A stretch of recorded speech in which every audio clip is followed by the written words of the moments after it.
ത്യാഗത്തിന്റെ പ്രതിരൂപമായ പരിശുദ്ധ മാതാവിനെ കുറിച്ച് ചിന്തിക്കുമ്പോൾ നമ്മുടെ ഹൃദയം സ്വയം വിനീതമാകുന്നു. സ്വന്തം മകനെ ലോകത്തിന്റെ രക്ഷയ്ക്കായി സമർപ്പിക്കേണ്ടി വന്ന ഒരമ്മയുടെ വേദന എത്ര ആഴമുള്ളതായിരിക്കും. എന്നാൽ അതിനെ അവൾ നിശബ്ദമായ സ്നേഹത്തോടെ സഹിച്ചു. ക്രൂശിന്റെ താഴെ നിന്നുകൊണ്ട് തന്റെ മകന്റെ വേദന കാണുമ്പോഴും ദൈവത്തിന്റെ പദ്ധതിയിൽ അവൾ വിശ്വസിച്ചു. അതൊരു സാധാരണ അമ്മയുടെ കഥയല്ല, അത് ത്യാഗത്തിന്റെ ഉന്നത രൂപമാണ്.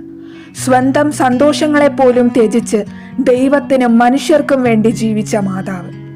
ഇന്ന് നമ്മുടെ ജീവിതത്തിൽ ചെറിയ പ്രയാസങ്ങൾ വന്നാലും പരിശുദ്ധ മാതാവിന്റെ ത്യാഗം നമ്മെ ഓർമ്മിപ്പിക്കട്ടെ. സ്നേഹം എന്നും ത്യാഗത്തിലൂടെയാണ് തെളിയുന്നത്. സഹനവും വിശ്വാസവും ഉണ്ടെങ്കിൽ ഏത് വേദനയും ഒരു അനുഗ്രഹമായി മാറും. ആ പരിശുദ്ധ മാതാവിന്റെ സ്നേഹവും ത്യാഗവും നമ്മുടെ ജീവിതത്തിൽ പ്രകാശമാകട്ടെ.